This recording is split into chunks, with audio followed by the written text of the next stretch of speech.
the computer.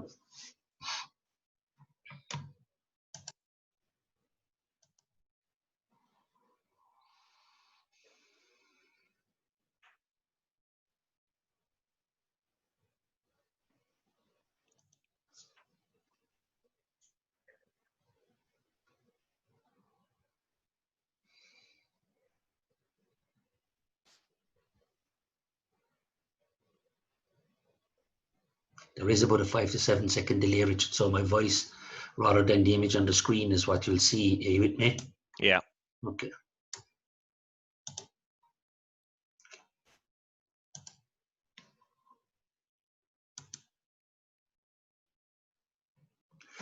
Good morning, everybody, and on this lovely Good Friday morning, I appreciate you all getting out of bed. For those of you that are joining us this morning, I'd like to introduce you to my friend Richard Kelly. Richard is a coach in Belgium that is a man that expresses, sorry, Richard, expresses an incredible curiosity for life and a natural enthusiasm for learning and connecting. And I love one of his titles, you know, of lead connecting officer for some of his projects, because this man is the inimitable connector. He just knows everybody, and everybody knows him. It's an amazing gift to have. But before I go any further and before I say anything else, Richard, introduce yourself, buddy. Thank you, Billy. Thanks for this beautiful invitation on this beautiful morning as well here in Belgium. Yeah, I'm Richard Kelly. I'm a UK expat, now living in Belgium nearly 20 years. And I've been passionate about coaching and consulting with people and organizations in different areas. And so this has been a first time for me, Billy, in doing a podcast. And as I usually do webinars, and so this is a bit of a change for me. So thank you again, and I look forward to our conversation. Well, just to clear this up to anybody that's watching, Richard is usually the guy that's in this particular chair. Okay, he's usually the guy that's creating the interviews, asking the questions, facilitating conversations, and another guest that's coming on shortly, Katie Presland, herself and I did a webinar with Richard recently for the Entrepreneur Net, and Kathy is coming on. She's an amazing human being, but it's usually Richard that creates all of this on the other side, just to let you know. So this having Richard on the other side is nice for a change. It is nice for a change. Myself and Richard know each other through all kinds of coaching and stuff like that, and we got to know each other through the 3 principles and all of this particular area about thought, and about how our experience is generated by thought and the feelings, etc. And how life has changed for both of us. And we regularly have conversations on this, and we coach each other, and it's a wonderful friendship to have. Richard, just to get the ball going, to create a bit of context as a before and after, you know, and where life is now for you. Would you speak to that? Yeah, certainly. I think I've had a bit of a roller coaster of life in many experiences, losing my father at a very young age when I was in my early 20s, after being severely ill for a number of years. That really put a big effect on me and made my life upside down for many years, going through alcohol, etc., certain forms of depression, etc. And, you know, that takes its toll on you, takes the toll on the body. And I started to realize things weren't as they should be. And I started to change things around by kind of reflecting on things of myself and who I am. In my 30s, then I started to travel around the world with that experience as well. And that everything started to unfold itself. And it's been a great experience for me.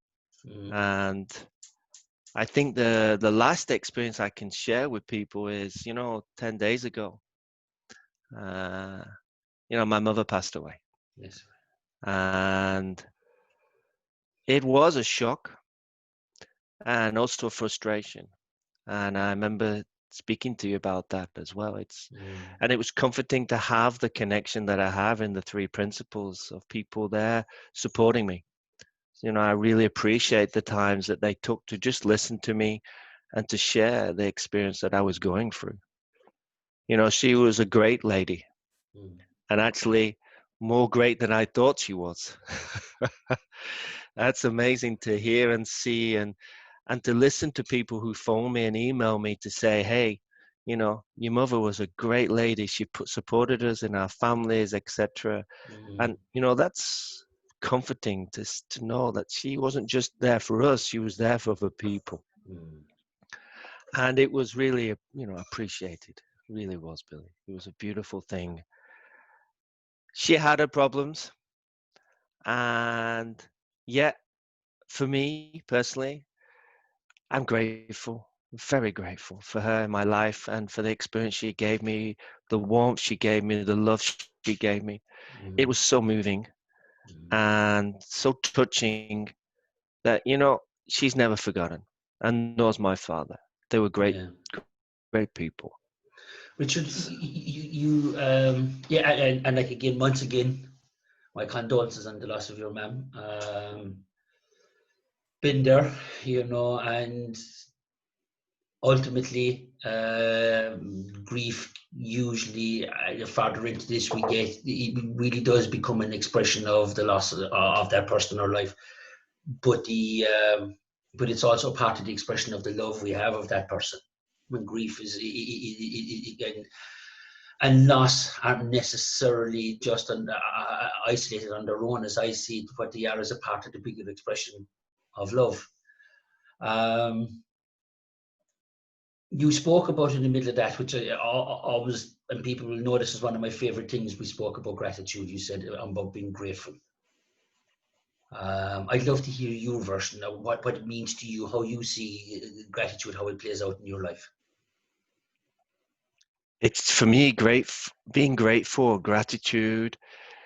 It's it's a feeling of just pure contentment, pure love, pure understanding. It's just a feeling of wow. I just feel okay. You know, Mm. I feel great. In the respect of my mother, that gratefulness was just wow. What a wonderful lady she was for me.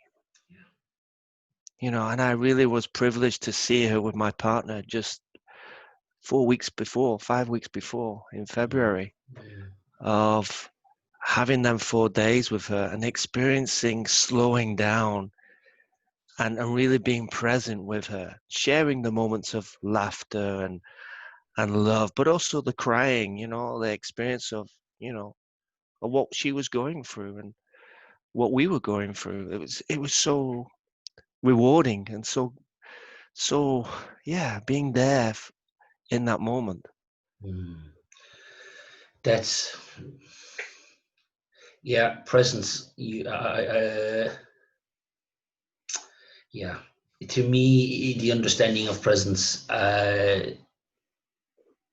is exactly what you're alluding to as well, in the sense of how when we're present to right now, when we're present to the unfolding experience of regardless of what it is, it opens us up to the full range of the experience that we're in without being overwhelmed by it. Yeah, yeah, yeah. And to have those moments of awareness around that is, as I see it, very important. Um, Richard, as say in your professional life, and where you're working, when you're working with people, one of the things that you and I have often had a conversation is about the body work, how the body and the mind and how it all works in conjunction with itself. Yeah. You have worked with teams, you have worked with athletes, golfers, the equestrian teams that we've spoken about. You've taken this understanding into different, along with the industry, the leading in industry, etc. I'd love to hear your take on that and on the combination of how the bone therapy, etc., it all aligned to itself. Yeah, I think having all these experiences and also the understandings of the Bowen, understanding of the three principles, etc., allowed me to see people in different. It allowed me to see people as being human beings. That's for the one thing. Not taken as being a client for me. They're human beings. They're people. They have their ups and downs, etc. And how their body represent themselves is a sign that there's something that's uncomfortable for them. Because when the person is nice and relaxed and flowing, you know, okay, maybe their thought is passing through them that may be upsetting them, but they're pretty relaxed and they're pretty easy flowing and their body's responding great, And yet, I've had people lying on the table for the Bowen therapy, and you can see their frustration, their anger with things. And when they're ready to talk, and we do a different session in coaching, you see a difference with them. You get to understand what's going on. It's very interesting. It's an area that I haven't actually spoken about with anybody yet. Is the body and how the body holds the tension and the stresses, plus the looseness and relaxation of it. Could you speak to that? Could you speak to how the body tells you the story? Yeah, for me, it's just an intuition. When I see the body, sometimes how the body kind of gets tense in the back and how that affects the organs and the system of what's going on. It really kind of speaks to me that the opening up of there's something that's kind of blocked. It's like an energy block for them that's not being released. And that needs to be released in either them for speaking about it or having a treatment. So you get the people coming to have the Bowen therapy. It's a way for them to kind of slow down, first of all. Getting them to just relax on that table and or being seated and just breathing and slowing down and connecting with themselves. The body explains many things. We all think it's separate. Many people think it's separate. It's not. It's all one. We are mind and body. It's one. And how it represents itself in, a stiff neck or a stiff shoulder or blocked shoulder or frozen shoulder or a stiff back. They're the signs that, they need to be liberated. They need to be freed. And behind that is the thoughts, the emotions that could be creating that problem for them. Isn't it amazing how the body and how you say how the mind and body are one unit as opposed to two separate things, and we forget that sometimes the body, that the body is designed to house and have the experience of what's going on. I think it's fascinating being a person that recognizes that. From myself, that when you hear talking about it, I one of the biggest things that I found when all this started to change for me was the looseness that started to come back into my body. How old injuries kind of stopped playing up. Yeah.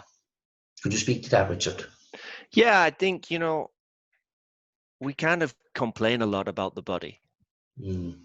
Hey, I've got this problem here and a problem there, and we kind of blame, hey, you're not supposed to be like this, but hey, it's just having, like you say, having the experience of what's in the mind as well. And when people start to slow down and start to understand that they are one with their body, and that if they start to respect that, it's like a car. When the fuel gauge is down, you've got to respect it. You've got to go and fill it up again, and take that responsibility of listening to what your body, the feelings that your body is telling you about what's in the moment. And when people start to understand that they start to realize that, hey, there is something there. It's just not my mind doing everything for me. The body is actually telling me something. And the fact that, when you see a sports person who can be playing a Gaelic football, whatever, football in general, or other type of sport, how relaxed they are and they never get injured. It's not because they're lucky. They're just connected with themselves. They just Mm. feel comfortable with themselves. They know who they are, and they know that what they can do and what they can't do with their bodies. There's others who push it, or they get upset, or they get stressed. They create their stress. And then the body represents itself, a pulled hamstring, a sore back, etc., etc. So the body is really, it's part of the process. It's part of the full process, the whole process of us Mm. being here as human beings. So, by respecting and trusting and listening to that body, we make a difference to ourselves. That is really good. Yeah, by listening isn't just all about looking inwards to No. the spiritual nature of it. The body is also part of that spiritual nature, I Yeah, suppose, and the body is also telling us the story of our experience. of course. Of Mm. course. The frustration, the joy, it's expressing everything for us. We could have, I know at this morning, I was kind of like, okay, this is my first time on a podcast. I got little niggles of, stiffness here, stiffness there. But I was like, no, hey, it's just in the moment. Enjoy it. Mm. This is great, and then, pain went away. I wasn't Yeah, focusing on it. yeah. It's great when we begin to understand how what appears to be a fear or an anxiety is just a natural byproduct of maybe venturing into something new, Yeah, maybe trying something new. And it doesn't mean that we don't like it. It just means that it's a new experience where we have had no previous representation, yeah, about it. And one of the most powerful lessons I think that I've had down to the years, when we started coming across this, and when people would talk, would be about getting comfortable with the unknown. yeah, And for a while, it took me a while to get my head around that particular phrase, to get comfortable with the unknown. And to me, this is what we're talking about in a very yeah, simple version of it. yeah, When we're about to try something new, yeah, that we have no prior representation to, it's going to, the natural byproduct of it is the heightened adrenaline, the unknown, whether this will go right or go wrong, and it speaks to that type of anxiety. Um, you've coached people and you've coached teams about this particular thing, and about, say, training and about going into matches and stuff. And I know you had a particularly strong relationship with one young professional golfer. Um, how did this work out, Richard? How did you connect all this together with that young man when he came to the golf? Well, he came to me because of wanting to get fit. He wanted to get himself fit, and then he started to share of his injuries and the problems that he had. Mm, And then I started to talk to him slowly and slowly over a period of time, that he started to open up. He started to share more. He started to be more of him, and not of what he was before, etc. And it was actually interesting that over 4 or 5 years of working with him, we graduated from not doing just the physical, not just doing the boring therapy, but actually just doing the coaching mentally. mm, That kind of saw a big shift in him. He just moved up into a different level of understanding, that when he went into competitions across Europe, he's playing against really top amateur players, and him himself a good top amateur player, and even played against international people. He never thought about that. He just played his game. mm, He just being who he was. mm, And he never thought about it, reaching for the lower fruits of a tree, just grappling that and just enjoying that what is there right now. mm, When he was playing that shot, or when he was in front of someone else, etc. He just took it in. He really enjoyed that moment. He was high as a kite after the 18 holes. He was loving it to bits, mm, you know? And he would phone me afterwards and say, "Hey, Rich, I've got to tell you." I'm going, "Yeah, okay. Yeah, but, that's not my ego, I'm not, That's mm, just great. Did you enjoy it?" Oh, I loved it. I love just being there and enjoying something that I really love, and that's Mm, playing golf. mm, You know, someone with that passion and that love of playing a sport, it's amazing to see how they move, how they flow, how they're energized in just playing a shot or being there with their presence. mm. It's so powerful. It's so powerful. And for him, yeah, he's excelled in what he's doing. He's creating his business, he's creating other things. But the initial thing was, you know, getting him to understand that. But that takes time with some people. You've just tapped onto something there, Richard, that I find for myself and I found for other people is another byproduct. How life expands. Yeah. You know, once the shift inwards begins, and like you say, this young man about creating his business. Can you speak to that? We'll say the byproduct of understanding. Yeah, I think the byproduct understanding for myself has been, you know, the more I've grown in understanding about myself, I've created these webinars. You know, Mm, I just reached out to this LinkedIn group, you know, I said, hey, I'm interested. Can I do some webinars? Yeah, great. You know, come and do these webinars for us. mm, You know, I've reached out to two other guys in my community around here in Brussels and in Belgium, and we're creating this men's group, Men Don't mm, Talk group. You know, I got an understanding. I reached out to the community of the people in three principles to have a better understanding about creating groups, etc. And the words of wisdom and knowledge that came from that spoke to me, mm, you know, and I said, yeah, that's what I'm looking for now. This is my growth for me. This is Richard's growth, you know, in creating these groups, in creating this webinar, and who knows where things are going to take me next. That's my curiosity. That's my life. That's Often sort with of the like, unknown, yeah, yeah, it's so beautiful to wake up knowing what I can create each day.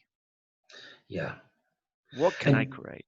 isn't that the interesting shift, you know, that you spoke about, two sides there? If I take you back to when you woke up this morning, you were talking and saying, "Oh, gee, you know, this time I'm on the other side of Yeah, the chair, you know, on the other chair, and having the jollies about it, and then recognizing that it's just the jollies about something that's, but then being comfortable with letting it go and falling into the experience, falling out of that thinking and falling into the present experience.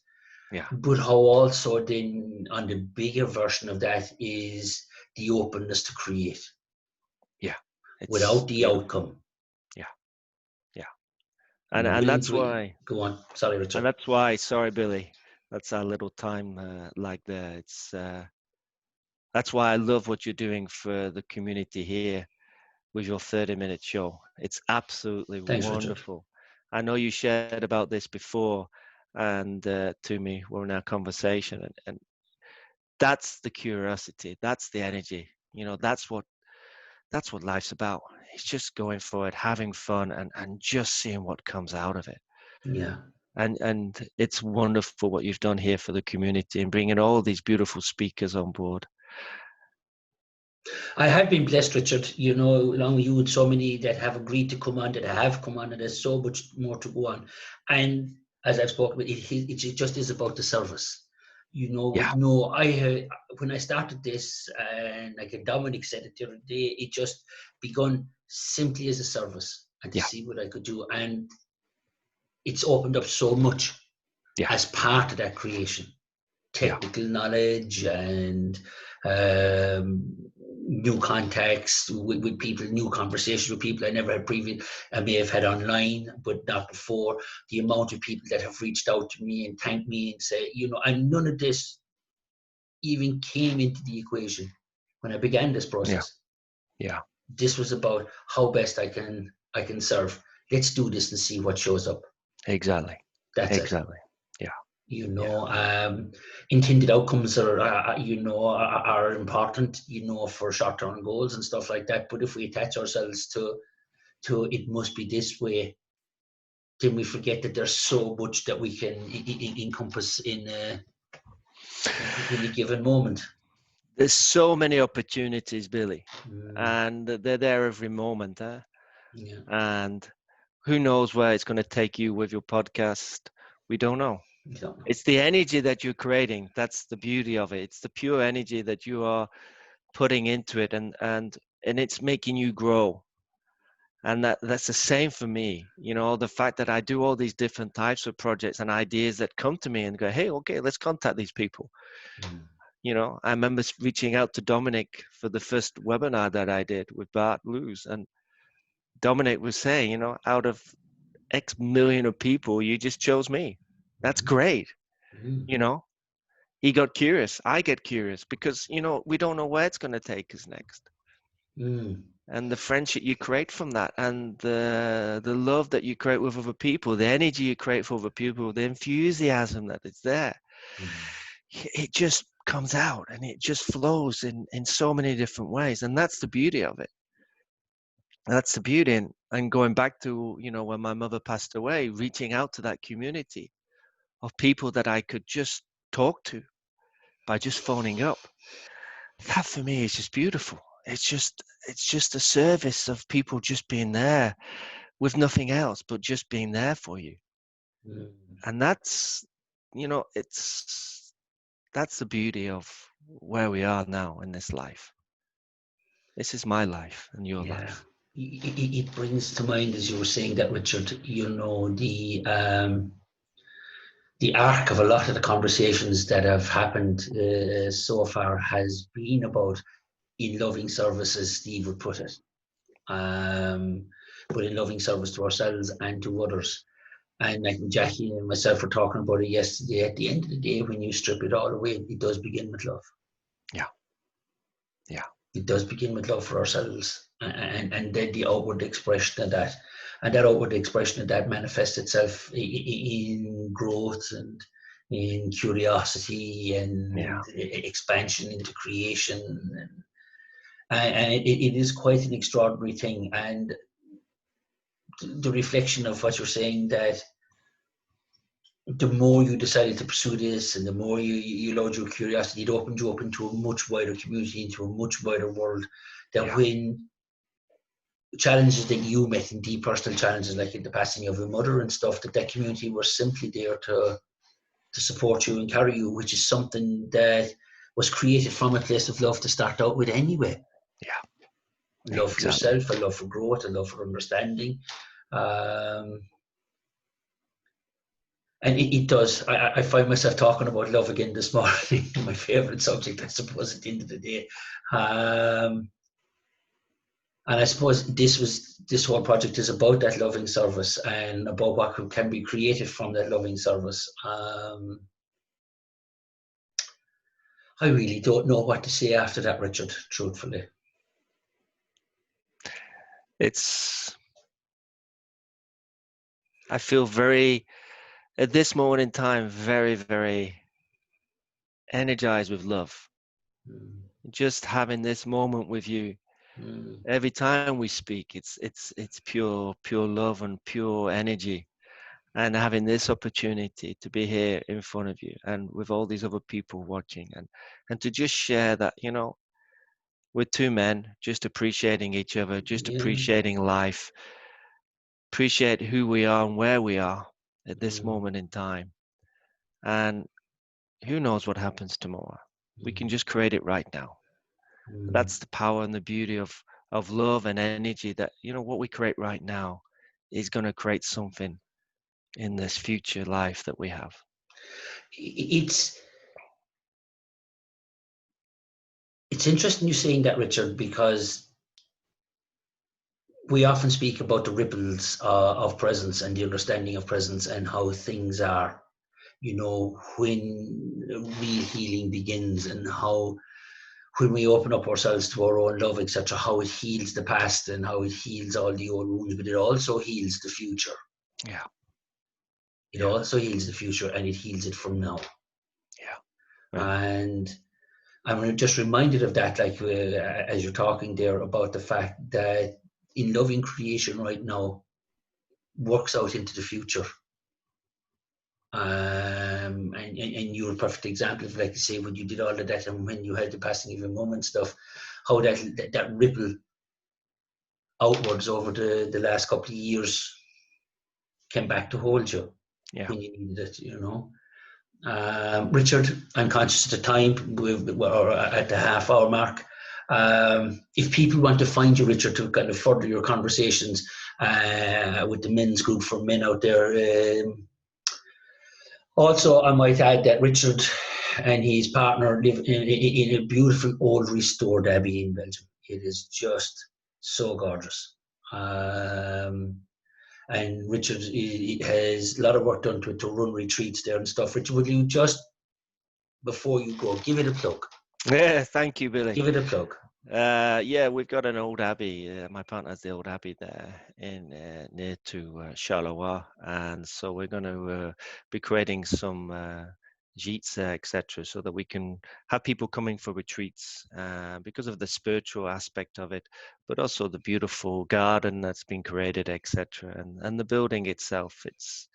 It speaks to many people in different ways. So there'll be I'll be creating a page of that later on in the year, where people can then get more information about what I'm doing there, and also see some of the photographs, etc., what's going on. And where could they find you, Richard, now? I think you put a lot in the post there, Billy, but my contact details on Facebook and on LinkedIn, and also there's my website in the link that you've provided. So if people want to contact me, then please do. Absolutely. For everybody that has been on this morning, I know it's an early one. Thank you all for joining us. Before you go, I hadn't planned to do anything for any of the weekends, but something special cropped up the other day with a dear friend of mine from Canada, Sundance, who is First Nation Indian, Canadian Indian, and who has an extraordinary energy around him and spiritual energy. And a major part of his life is that work with people and sound therapies and ceremony and all in that area. So tomorrow we're going to have a conversation at 4:00 around a different view of spiritualism on the Easter weekend, but nonetheless looking at the same direction. Thank you all for joining us. Richard, I'll talk to you on the other side in a sec. For everybody else, thank you so much for joining us. I hope today provided you with some help and some succor and some insight. And I look forward to talking to you tomorrow. Thank you all so much. Thank you all.